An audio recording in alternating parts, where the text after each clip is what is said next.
been answered. Great start.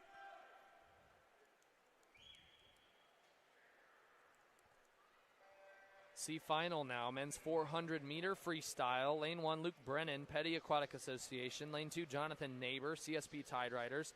Lane 3, Nathan Reardon, Stingrays of Georgia. Lane 4, Leo Karusk, Tsunami Swim Team of Kansas City. Lane number 5, Jackson Bradburn from the CSP Tide Riders. Lane number 6, Trevor Hudson, Stingrays Swim Team. Lane 7, Luke Hartman, Team Pittsburgh Elite. And lane number 8, Gideon Swan, the 15-year-old from Swim Houston. 27-4 from Luke Brennan, lane number 1. He's swimming downhill. The assertiveness is night and day difference from this morning.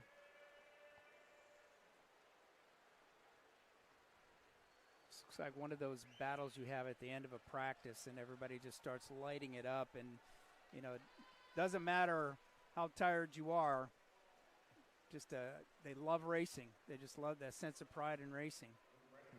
In these final sessions, when the lights are on, teammates are cheering, it's almost like some of these swimmers are trying to outrace their training. If they can find a battle in the middle of the pool with another swimmer, it doesn't really matter what they've done up to this point. The only thing that matters is the next 50 in their race. Well, we've got some Luke Brennan out there quick, trying to set the standard. He's way out there in lane number 1, trying to run away from the field. 128.59.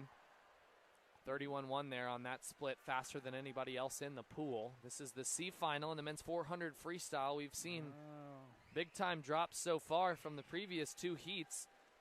Karusk is the top seed in this heat with a 4:07.01, and we've already seen a 4:04 out of the D final. Watch Luke Hartman in lane number 7 right now. He may have the fastest split in this particular leg of the race. And sometimes going out first at the 200 is not always the smartest thing in the world, but Luke Brennan looks extremely strong in lane number 1, a 30.8 split on the 4th 50. Can't count him out. Now he is breathing towards his teammates at the top of the screen, and then he sees his competition on the way back. But he just seems to be pulling away. Maybe another 31 low here. A really rhythmical freestyle in lane number 1 from Luke Brennan. He's doing a really good job establishing that rhythm and holding it from 50 to 50. We'll check the split.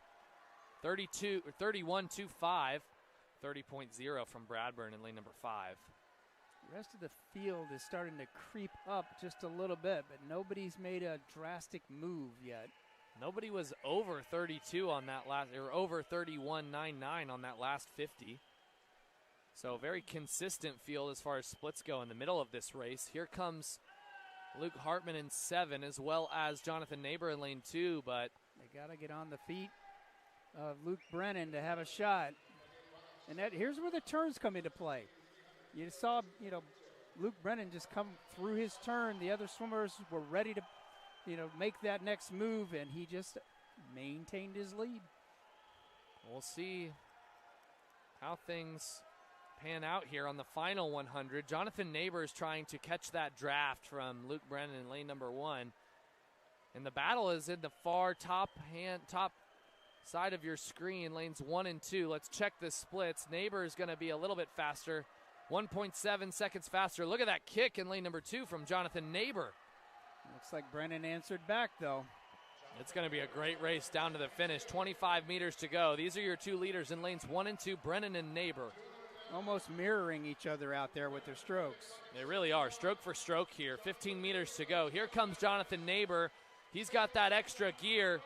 He's going to pull ahead here in the C final. 4:03, 4:02.89. 4:02. Just a 10th off of the summer junior cut. How about a 6-second drop for Jonathan Neighbor from prelims to final?